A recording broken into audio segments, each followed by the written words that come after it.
Good golfer Garrett. Let's take a look at his move. From the setup to the takeaway, it's relatively neutral in the fact that he gets his club into a pretty decent position. His hands start to work in, the hips start to open up. As he gets from this position up to the top of the backswing, this is where some things get interesting. He does have a very pinched trail elbow, and that's why you see that straight arm there. He gets it into a very externally rotated position. That's why you'll see that sort of arm structure look. Can't imagine many people can get it into that position. Obviously, Garrett can get his body to do things that other people cannot. The more externally rotated, the more this forearm will look straight. The more internally rotated, the more this arm will look horizontal. When he swings into the downswing, I want to point out something he does with his body. You'll notice that this bend in his right side there is quite significant, that rounding position there. So almost like the right shoulder is going towards the right hip.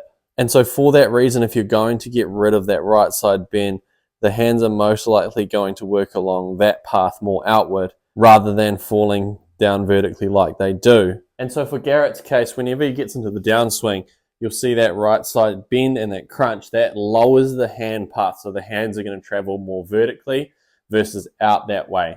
If he gets a bit less of that movement, then the hands are going to shoot out that way. So you'd almost get left side bend. So you need to make sure that if you're trying to get rid of this movement here, that when you do get rid of it, that the hands aren't just going to shoot straight out here.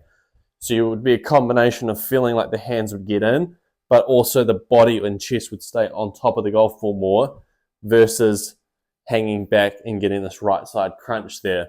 Because to be able to control where this club's going to land on the ground consistently, it's going to be a lot easier if your body is positioned in here versus back in here, because that club's going to be very easy to land behind the ball, and you might lift it up to thin it, or you might just land it there and duff it.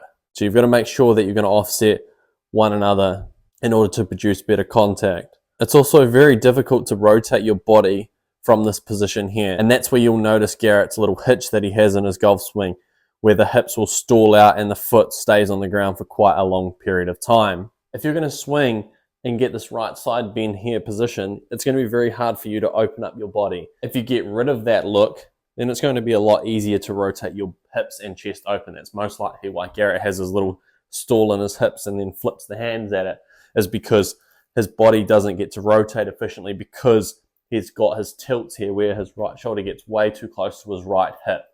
So being able to tighten that up and get a little bit less of it, it's going to allow his hips to rotate a bit more freer through the golf ball, through impact, and he'll be able to rely on his body rotation rather than his flipping of his hands to control the club face. You're going to really struggle to be able to rotate from that position. So by being able to get Garrett out of this crunch, but by offsetting it, by making sure the hands stay relatively behind him and don't shoot outwards, because whenever we're getting rid of that right side crunching, then the hand path is going to work too far out, and potentially that club path will get a little bit too across him, leading to ball flights that may not be so good. But here from impact, you'll start to notice that hitch where his hips really don't rotate at all.